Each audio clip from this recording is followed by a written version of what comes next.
Hello बच्चों, कैसे हो आप सब लोग। स्वागत है आपका मेरे YouTube channel study with doctor Pavan Oberoi पर।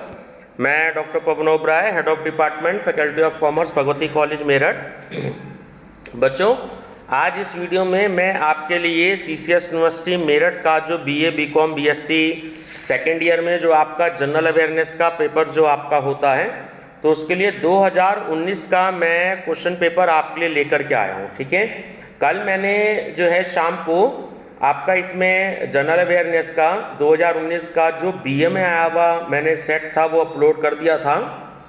तो जो बच्चे मेरे चैनल पर नए हैं तो मेरा channel study with doctor Pavan Oberoi जरूर लाइक, शेयर और सब्सक्राइब कर लीजिएगा और आप उसकी प्लेलिस्ट विजिट करिएगा, क्योंकि जितनी भी वीडियोस मैं बनाता हूं मैंने सबकी अलग अलग प्लेलिस्ट बना रखी है। तो सारी वीडियोस जो है मेरी आपको मेरी प्लेलिस्ट में मिलेंगी। भारतीय संस्कृति की अलग है, जनरल अवेयरनेस की अलग है, स्पोर्ट्स एंड फिजिकल एजुकेशन की अलग है और एनवायरमेंटल स्टडीज़ की अलग है। और भी आपको जो है प्लेलिस्ट में बहुत सारे आपको कंपटीशन से क्वेश्चंस भी मिलेंगे। BEd entrance, TGT, PGT, NT, NET है ना, आपके bank PO, RRB, UP police, Delhi police से रिलेटेड करंट अफेयर्स, GK के बहुत सारे आपको क्वेश्चंस मिलेंगे। तो आप जो है प्लेलिस्ट जरूर विजिट करिएगा और जो है मेरे चैनल को जरूर सब्सक्राइब कर लीजिएगा। ठीक है, 4 सेट बच्चों मेरे को अवेलेबल हुए हैं। 2019 के 3 सेट अवेलेबल हुए हैं। एक सेट मैंने अवेलेबल करवा दिया था BA BCom BSc। मैं बार बार बताता हूँ कि सिलेबस सबका सेम होता है, बट क्योंकि अलग अलग दिन अलग अलग समय पे एग्जाम होता है इसलिए सेट जो है वो अलग अलग आता है। तो मैंने कल शाम को BA सेकेंड ईयर में आया हुआ सेट अपलोड कर दिया था। तो आज जो मैं आपसे डिस्कस कर रहा हूँ ये BSc में आया हुआ सेट अपलोड कर रहा हूँ, जैसे कि आप स्क्रीन पर देख रहे हैं। और थोड़ी देर बाद नेक्स्ट वीडियो में मैं आपसे जो है BCom फिजिकल एजुकेशन, ठीक है, और आपका BSc एग्रीकल्चर, इसमें जो आया हुआ आपका सेट है वो मैं थोड़ी देर बाद अपलोड करूंगा। तो आप मेरी प्लेलिस्ट जरूर विजिट करिएगा मेरा चैनल सब्सक्राइब करके। ठीक है बच्चों, मैं सीधा क्वेश्चन और आंसर पे फोकस करूंगा ताकि 20-22 मिनट की वीडियो में आप 100 क्वेश्चंस की अच्छे से स्टडी कर लें और जो लेटेस्ट अपडेट हैं वो मैं आपको बताता रहूंगा। चलिए, क्वेश्चन नंबर जैसे 1 है कि विश्व शरणार्थी दिवस प्रतिवर्ष मनाया जाता है, तो वो 20 जून को मनाया जाता है। ठीक है, ध्यान रखेंगे 20 जून को। डिस्कवरी ऑफ इंडिया के जो लेखक हैं वो कौन हैं, तो वो हैं हमारे पंडित जवाहरलाल नेहरू जी। नोबेल पुरस्कार से सम्मानित पहली महिला भारतीय कौन है, तो वो है मदर टेरेसा। ठीक है, ध्यान रखिएगा। भारत का सबसे कम क्षेत्रफल वाला राज्य कौन सा है, तो वो है आपका गोवा।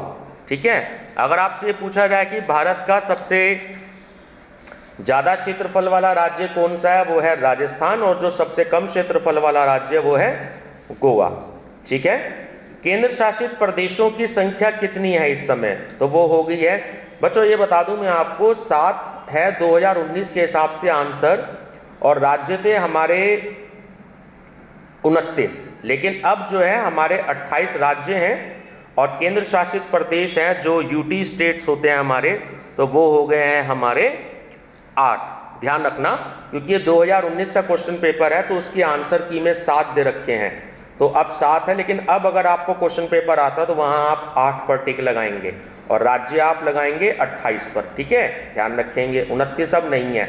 जो 28वां राज्य है वो है आपका छत्तीसगढ़, ध्यान रखिएगा। ठीक है, चलिए, सॉरी छत्तीसगढ़ नहीं है, झारखंड है। चलिए, भारतीय कृषि अनुसंधान स्थित है, तो वो नई दिल्ली में स्थित है। असमान धर्मी संख्या को निर्दिष्ट कीजिए। ठीक है, जो असमान धर्मी संख्या है इसमें देखिए आपकी 52 है। ठीक है, ध्यान रखिएगा। निम्न में से बेमेल को छांटिए। देखिए, हल्दीघाटी, पानीपत और कुरुक्षेत्र, इन तीनों शहरों में युद्ध हुआ था, लेकिन मथुरा में युद्ध नहीं हुआ, तो मथुरा इनमें से बिल्कुल अलग है। किसे मिसाइल मैन के नाम से जाना जाता है, तो वो है हमारे पूर्व महामहिम राष्ट्रपति जी डॉक्टर APJ अब्दुल कलाम जी। ठीक है, गन्ने का उत्पादन सबसे ज्यादा कहाँ होता है, तो वो उत्तर प्रदेश में होता है। नीचे देखिए, ये आप वैल्यू देख रहे हैं, तो इसमें बहुलक क्या है, तो बहुलक क्या होगा, देखिए 7 जो है वो सबसे ज़्यादा बार रिपीट हो रहा है, 1 2 3 4 और 5 की जो वैल्यू है मोड की बहुलक की, तो सबसे ज़्यादा बार रिपीट हो रही है, तो इसमें 7 जो है वो आपका आंसर है। ठीक है, चलिए जो संबंध 3 और 11 में है वही संबंध 7 और किस में होगा, वो संबंध आपका होगा 57 में। किसी कोड में यदि देखिए आपको ये वैल्यूज़ दे रखी हैं, ठीक है, अगर ये वैल्यूज़ दे रखी हैं तो इसमें आंसर क्या है, तो वो होगा आपका 46। ठीक है, चलिए यदि निश्चित कूट में पेन को अगर हम 31 लिखते हैं तो PAR को 35 लिखते हैं, तो इस कूट में पैट कैसे लिखा जाएगा। देखिए थोड़ी सी हल्की फुल्की आपको रीजनिंग भी आती है तो इसकी भी जानकारी होनी चाहिए। अगर मैं रीजनिंग सिखाने बैठा तो वीडियो बहुत ज़्यादा बड़ी हो जाएगी, ठीक है ना। मैं सीधा आंसर बता रहा हूँ, तो वो आंसर होगा आपका 37। ठीक, चलिए ध्यान रखिएगा। अधोलिखित संख्या में अगली संख्या कौन सी आएगी, तो वो आएगी 481। निम्नलिखित युग्मों में से किसमें वही संबंध है जो GT और QU के बीच में है, वो है AD और SW, AD और SW। 17 नंबर, निम्नलिखित में से कौन सा एक अन्य से भिन्न है, ये देखो, ठीक है, तो इसमें है ऑप्शन बी TWZ।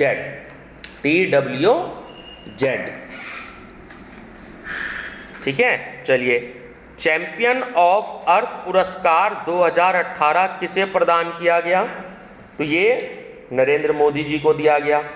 संयुक्त राष्ट्र संघ का मुख्यालय कहाँ पर है, संयुक्त राष्ट्र संघ का मुख्यालय जो है वो न्यूयॉर्क में है। ठीक है, चलिए विश्व स्वास्थ्य संगठन का मुख्यालय कहाँ है, मैंने कई बार बताया है, जेनेवा में है। ठीक है, देखिए संयुक्त राष्ट्र संघ का मुख्यालय न्यूयॉर्क में है और विश्व स्वास्थ्य संगठन का मुख्यालय जेनेवा में है।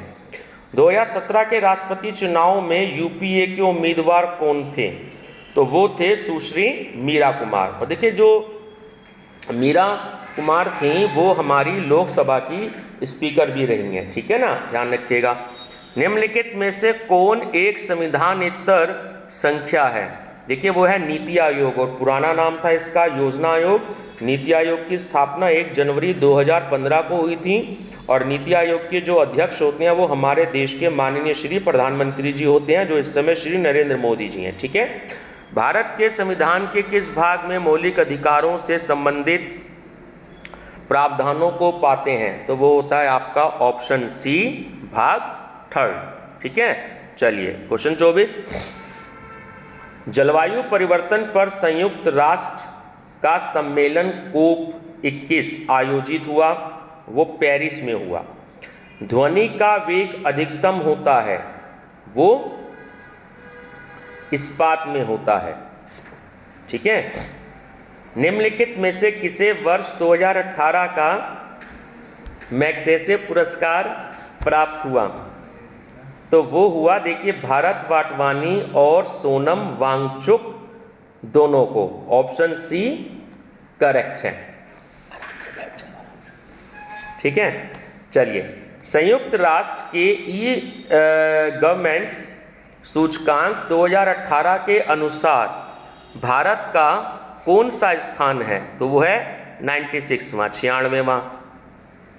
मैकमोहन रेखा किन दो देशों के बीच स्थित है, देखिए भारत और चीन के बीच। और अगर आपसे पूछा जाए रेड क्लिफ रेखा किस दोनों देशों के बीच स्थित है, वो भारत और पाकिस्तान के बीच में स्थित है। भारत की संविधान सभा की अंतिम बैठक की सही तिथि बताइए, तो वो थी 26 नवंबर 1949। 26 नवंबर 1949। ठीक है, 2011 की जनगणना के अनुसार उत्तर प्रदेश के निम्नलिखित जनपदों में से किसमें महिला साक्षरता दर सबसे कम है, श्रीवस्ती में। ठीक है, ध्यान रखिएगा, सॉरी श्रावस्ती। हिमा दास किस खेल की खिलाड़ी है? वो है धाविका। गुरु ग्रंथ साहब की रचना किसने करी थी? वो गुरु अर्जुन देव जी ने करी थी। बीरबल का वास्तविक नाम क्या था? वो था महेश दास। मानव के शरीर का सबसे बड़ा अंग होता है यकृत। देखिए, मैं कई बार बता चुका हूँ, अगर आपसे ये क्वेश्चन आए कि मानव के शरीर का सबसे बड़ा अंग होता है या ग्रंथि होता है, अंग की जगह ग्रंथि शब्द भी आया तो वो यकृत होती है। लेकिन अगर ये क्वेश्चन पूछा जाए कि मानव के शरीर की सबसे बड़ी जो हड्डी होती है या अस्थि होती है वो कौन सी होती है, तो वो फीमर होती है। ठीक है, याद रखिएगा। राष्ट्रीय मतदाता दिवस कब मनाया जाता है? वो 25 जनवरी को मनाया जाता है। संविधान का संक्षिप्त नाम भारत का संविधान दिया है, तो वो दिया है अनुच्छेद 393 में। भारत का लौह पुरुष किसे कहा जाता है? तो वो सरदार वल्लभ भाई पटेल जी को कहा जाता है। करो या मरो का नारा किसने दिया था? वो महात्मा गांधी जी ने दिया था। ठीक है, ये क्वेश्चन कई बार रिपीट हो चुके हैं। माउंट आबू किस राज्य में है? ये राजस्थान में है। पुलित्जर पुरस्कार किस क्षेत्र में दिया जाता है? देखिए, पत्रकारिता में दिया जाता है। ठीक है। संयुक्त राष्ट्र संघ के महासचिव की नियुक्ति कौन करता है? महासभा। रेल कोच फैक्ट्री अवस्थित है? देखिए, वाराणसी में अवस्थित है। ठीक है। प्रश्न चिन्ह के स्थान पर क्या आएगा? देखिए, अगर आप 0.7 को अगर 0.9 से मल्टीप्लाई कर देंगे और उसमें 0.5 प्लस कर देंगे तो आंसर आएगा आपका 0.563। भारत के वर्तमान केंद्रीय सतर्कता आयुक्त कौन है? तो वो है केवी चौधरी। ठीक है, केवी चौधरी। भारत का वर्तमान सॉलिसिटर जनरल कौन है? देखिए, हिंदी में इन्हें बोलते हैं महान्यायवादी और इंग्लिश में बोलते हैं सॉलिसिटर जनरल, तो वो है तुषार मेहता। ठीक है। इसरो के नए अध्यक्ष कौन हैं? तो वो है के सिवान। सियोल शांति पुरस्कार 2018 किसे मिला? नरेंद्र मोदी जी को मिला। भारतीय ज्ञानपीठ पुरस्कार दिया जाता है, वो साहित्य को दिया जाता है। ठीक है ना, ध्यान रखिएगा। अल्पसंख्यक आयोग अधिनियम कब पारित किया गया? वो 1992 में किया गया। जीएसटी का संबंध कौन से संविधान संशोधन से है? तो वो 122वें संशोधन से है। ध्यान रखिएगा, मोस्ट इंपॉर्टेंट क्वेश्चन है। जीएसटी में जो संशोधन किया गया तो वो संविधान का 122वां संशोधन किया गया था। ठीक है ना। उपभोक्ता संरक्षण अधिनियम कब पारित किया गया? तो ये 1986 में किया गया। उस मिसाइल का नाम बताइए जिसे भारत व रूस के संयुक्त प्रयास से 21 मई 2018 को उड़ीसा तट से सफलतापूर्वक छोड़ा गया। वो थी ब्रह्मोस। मानवाधिकारों की सार्वभौमिक घोषणा कब अंगीकृत की गई? वो की गई 10 दिसंबर 1948 को। 10 दिसंबर 1948। मानवाधिकारों की सार्वभौमिक घोषणा में कितने अनुच्छेद हैं और अनुच्छेद को हम इंग्लिश में आर्टिकल कहते हैं? तो वो है 30। निम्नलिखित में से कौन सा भारत के संविधान का स्रोत है? तो वो है भारत के लोग। निम्न में से कौन न्याय के लिए अंतर्राष्ट्रीय न्यायालय का प्रथम भारतीय अध्यक्ष रह चुका है? तो वो है डॉक्टर नागेंद्र सिंह। ठीक है। और अंतर्राष्ट्रीय न्यायालय जो है वो है हमारा हेग में, पूरा नाम है दी हेग। और डॉक्टर नागेंद्र सिंह जी जो हैं वो पहले भारतीय अध्यक्ष रह चुके हैं। मानवाधिकार हनन के कृत्य में कितनी समय अवधि के पश्चात राष्ट्रीय मानवाधिकार आयोग उस मामले की जांच नहीं करेगा?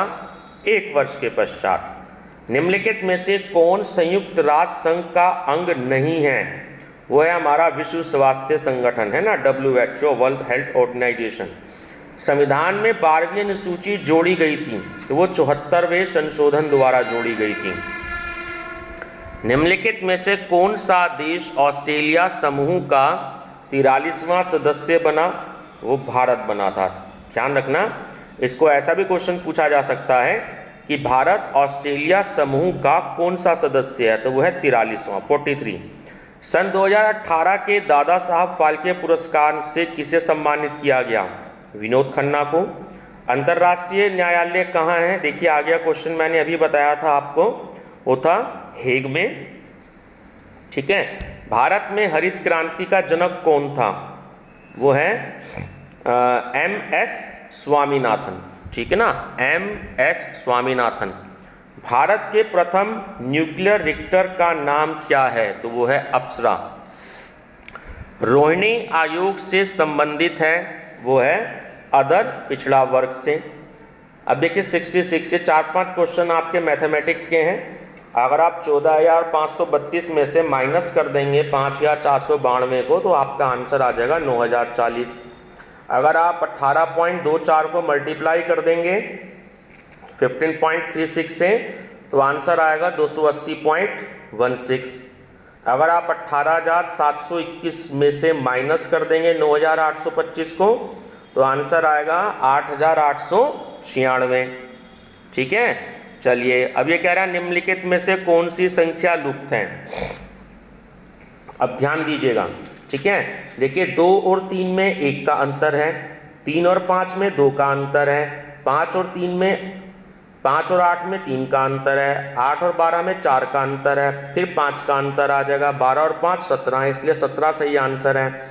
और 17 और 6 23। ये थोड़ा सा आपको प्लस माइनस करके देखना पड़ेगा। ठीक है ना, पहले डिफरेंस में 1 का अंतर, दूसरे में 2 का, तीसरे में 3 का, चौथे में 4 का, पांचवें में 5 का और छठे में 6 का। यदि 74,683 का अर्थ ग्रेट है, तो 7,684 क्या होगा? देखो बच्चों, मैं आपको एक बहुत अच्छा तरीका बताता हूँ सिंपली ऐसे क्वेश्चन को सॉल्व करने का। एक आप प्लेन पेपर पर ABCD अल्फ़ाबेट लिख लीजिएगा, क्योंकि अल्फ़ाबेट हमारे 26 होते हैं, उसमें थोड़ा सा आप डिफरेंस दे दीजिएगा 1-1 इंच का लगभग। ठीक है, तो 26 आपके अल्फ़ाबेट हो गए और ऊपर काउंटिंग भी लिख लीजिएगा 1 से लेकर के 26 तक।